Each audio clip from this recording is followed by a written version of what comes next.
Le terrain de sport du quartier Tokota Davo de Porto Novo a servi de cadre pour la deuxième édition de la journée de retrouvailles des filles et fils Idacha résidant à Porto Novo et environ ce dimanche 21 mars 2021. Cette édition est placée sous le co-parrainage du directeur départemental de la jeunesse et des sports de l'EME, M. Félicien Maoutondirun Karin, et des associations Egbe Ifedou et Egbe Kadjogbe. C'est très important de se connaître parce que, comme on le dit généralement, on n'inscrit pas l'origine de chacun sur son front.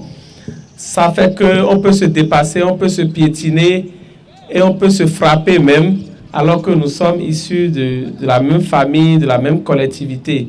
Et si nous aimons trop parler le français ou trop parler la langue des autres, nous ne pouvons pas nous identifier. Et c'est pour ça que dans ces instants, nous profitons pour nous connaître, pour savoir que nous sommes 200, nous sommes 100, nous sommes 500 résidents dans la même région, provenant de la même région.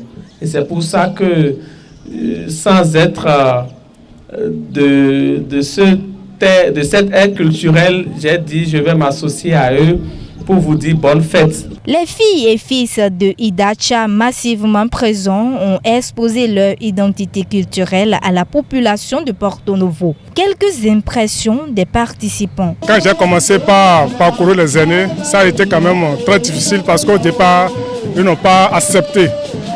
J'étais quand même très heureux quand ils allaient voir à la dernière minute le directeur, M. Moukane Félicien, qui a accepté m'accompagner. Et c'est pratiquement à 2 semaines près que les miens ont commencé par réagir. Donc ça n'a pas été du tout facile. Mais je rends grâce à Dieu que ça a eu lieu, comme vous aurez constaté tout à l'heure.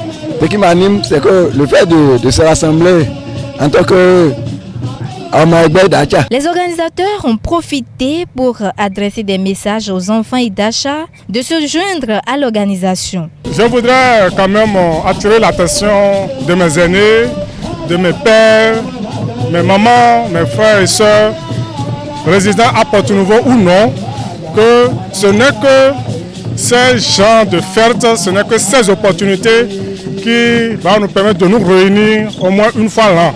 Ça se passe ailleurs. Nous avons commencé à Porto Novo et déjà je les invite pour la 3e édition qui se lève et qui nous accompagne, puisque c'est toute une équipe. Nous invitons tous les frères et sœurs Idacha en résidence à Porto Novo de se joindre à nous les années prochaines pour pouvoir pérenniser cette fête afin que ça puisse continuer éternellement. Le rideau est donc tombé pour l'édition 2021.